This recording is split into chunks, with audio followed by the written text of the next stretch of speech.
នេះគឺជាវីដេអូតពីវីដេអូមុនដែលអាត្មាភាពបានប្រាប់អំពីទឹកមួយកន្លែងដែលថាมันចេះរីហ្នឹងគឺនៅកន្លែងនេះបងទឹកនៅកន្លែងហ្នឹងគឺអត់ចេះរីទេព្រោះតាមសួរញោមនៅគាត់នាំមកហ្នឹងគាត់ថាទឹកនៅកន្លែងនេះគឺអត់រីទេទាំងខុបប្រាំងទាំងខុបវស្សាហើយបើយើងមើលសកម្មភាពទឹកហ្នឹងអត់មានបូមតយោអីដាក់អីទៅណាអីគឺអត់ទេបងមានថាញាតិញោមគាត់អាចប្រើប្រាស់ទឹកនឹងបានអត់មានបូមដាក់ពីណាមកទេព្រោះនៅលើភ្នំខ្ពស់ហ៎បងភ្នំហ្នឹងកម្ពស់300ម៉ែត្របើភ្នំហ្នឹងអញ្ចឹងមានកម្ពស់ខ្ពស់ខ្លាំងដែរញាតិញោមអញ្ចឹងញាតិញោមមើលទៅហើយទឹកហ្នឹងគឺអត់ចេះរីងស្ងួតទេតាមអាត្មាសួរអ្នកដែលគាត់នៅទីនោះពិសេសញោមកាយដែលគាត់នាំមកហ្នឹងហើយទឹកហ្នឹងយើងអាចយកប្រើប្រាស់បានបើអត់មានបញ្ហាទេអ្វីដែលសំខាន់ទឹកនៅលើថ្មនេះបងទឹកនៅលើថ្មមិនដឹងថាទឹកហ្នឹងចេញមកពីណាដែរបងព្រោះអាត្មាភាពក៏អត់ដឹងច្បាស់ដែរហើយយើងក៏បានចុះទៅក្នុងហ្នឹងដែរបើចុះទៅយើងអាចដឹងជំរឿអញ្ចឹងណាប៉ុន្តែអាត្មាភាពអត់បានចុះទៅទេគ្រាន់តែថតសកម្មភាពតិចៗឲ្យញាតិញោមមើលអញ្ចឹងណាហើយកន្លែងនេះក៏មកកន្លែងទៀតដែរបងតាក់ទងនឹងទឹកកន្លែងដែលថាมันចេះរីហ្នឹង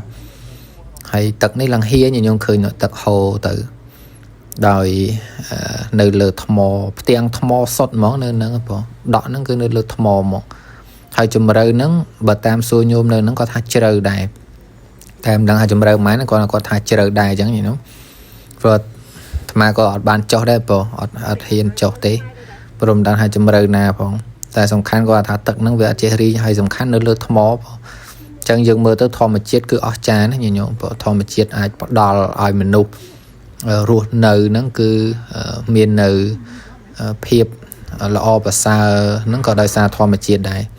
អញ្ចឹងយើងចូលគ្នាថែរក្សាធម្មជាតិអញ្ចឹងណាញាតិញោមហើយ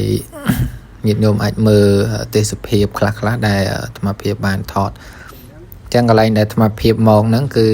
ផ្លេចប្រាប់ញាតិញោមគឺនៅភ្នំអាយ៉ងកោស្រុកគិរីវង្សខេត្តតាកែវនៅនឹងសម្បូរភ្នំដែរញាតិញោមហើយអ្វីដែលអាត្មាមកមើលនោះគឺមកមើលទឹកនឹងឯងបងហើយនេះសកម្មភាពអាត្មាភាពធ្វើដំណើរទៅមានផ្លូវឡើង2ច្រកអញ្ចឹងជិះម៉ូតូម្ដងហើយត្រូវឡើងម៉ូតូទៀតអញ្ចឹងញាតិញោមដែលចង់អញ្ជើញទៅលេងបើអាចអញ្ជើញទៅលេងបានដោយយើងធ្វើដំណើរជិះម៉ូតូឡើងហើយយើងដើរថ្មើរជើងពាក់កណ្ដាលទៀតបងរៀងឆ្ងាយដែរហ្នឹងហើយមិនមែនដើរទៅដើម្បីតែមើលកន្លែងហ្នឹងឯងបងនៅលើហ្នឹងគឺមានប្រាសាទមួយឈ្មោះថាប្រាសាទបាយ៉ង់កោហើយប្រាសាទហ្នឹងគឺកសាងមុនសម័យអង្គរទៀតបងមុន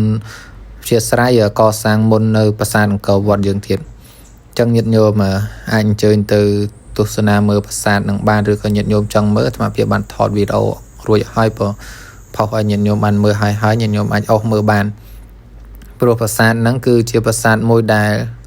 មានតែមួយទេព្រោះនៅស្រុកខ្មែរប្រាសាទភ្នំបាយ៉ង់កោហ្នឹងគឺប្រាសាទដែលនៅលើភ្នំខ្ពស់ជាងគេព្រោះមិនមែនប្រាសាទហ្នឹងឬក៏ភ្នំហ្នឹងខ្ពស់ជាងគេទេមានន័យថាប្រាសាទដែលនៅលើភ្នំគឺមាននៅភ្នំហ្នឹងទេដែលមានប្រាសាទនៅខ្ពស់ជាងគេ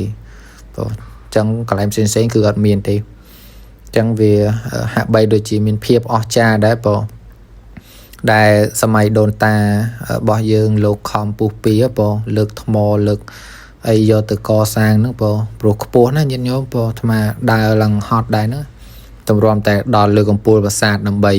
បានទៅមើលប្រាសាទហ្នឹងនៅលើកំពូលភ្នំហ្នឹងបើតាមមើលហ្នឹងដូចខ្ទង់300ម៉ែត្របងកម្ពស់តែ300ម៉ែត្រឡើងភ្នំបងអញ្ចឹងគួរសមដែរញាតិញោមមើលទៅហើយសិតតែថ្មអញ្ចឹងឯងបងសិតតែថ្ម